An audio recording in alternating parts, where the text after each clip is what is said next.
এই ভর্তাটা এতটাই লোভনীয়, একবার খেলে সারা জীবনের জন্য আপনার মুখে লেগেই থাকবে। ভর্তাটা দিয়ে যদি আপনি একবার ভাত খান, বারবার আপনার খেতে মন চাইবে। এটা কিন্তু আমি চ্যালেঞ্জ দিলাম। এটা হচ্ছে চিংড়ি মাছের খোসার ভর্তা। আচ্ছা, আপনারা কি কখনো খেয়েছেন চিংড়ি মাছের খোসার ভর্তা? আমি কিন্তু এই ভর্তাটা খুবই পছন্দ করি। এই চিংড়ি মাছের খোসার ভর্তা করতে কি কি লাগবে? এখানে আমি সবগুলো উপকরণ একটা প্লেটে সাজিয়ে নিলাম। আমি বড় সাইজের 2টা পেঁয়াজকে মোটা মোটা করে কেটে নিয়েছি।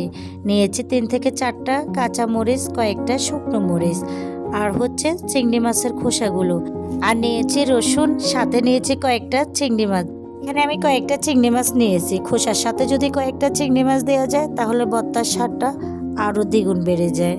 আমি কড়াইতে তেল দিয়ে দিলাম। তেলটা গরম হওয়ার পরে শুকনো মরিচগুলো দিয়ে ভালোভাবে ভেজে নেড়ে ছেড়ে নিয়ে নেব।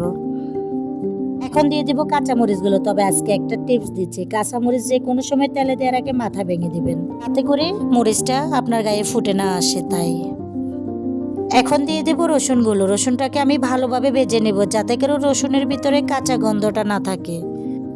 এবার দিয়ে দেব পেঁয়াজগুলো। পেঁয়াজগুলোকে আমি একটু বাদামি করে ভেজে নেব। পেঁয়াজটা যদি বাদামি হয় ভর্তার ঘ্রাণটা কিন্তু ভালো আসে।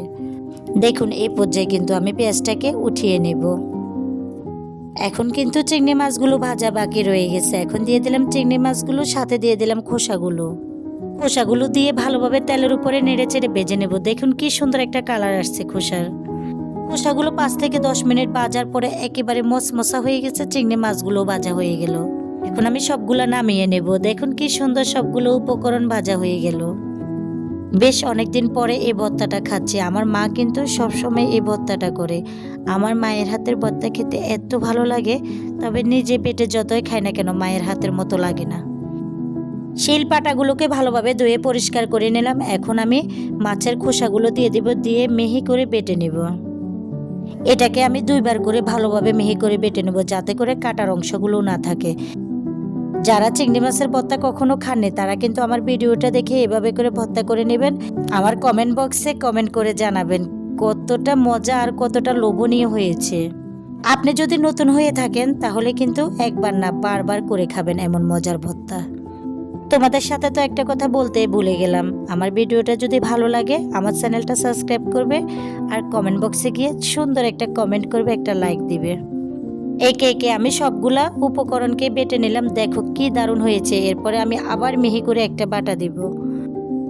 আমি কিন্তু প্রথমে সবগুলো উপকরণকে একবার করে বেটে নিলাম।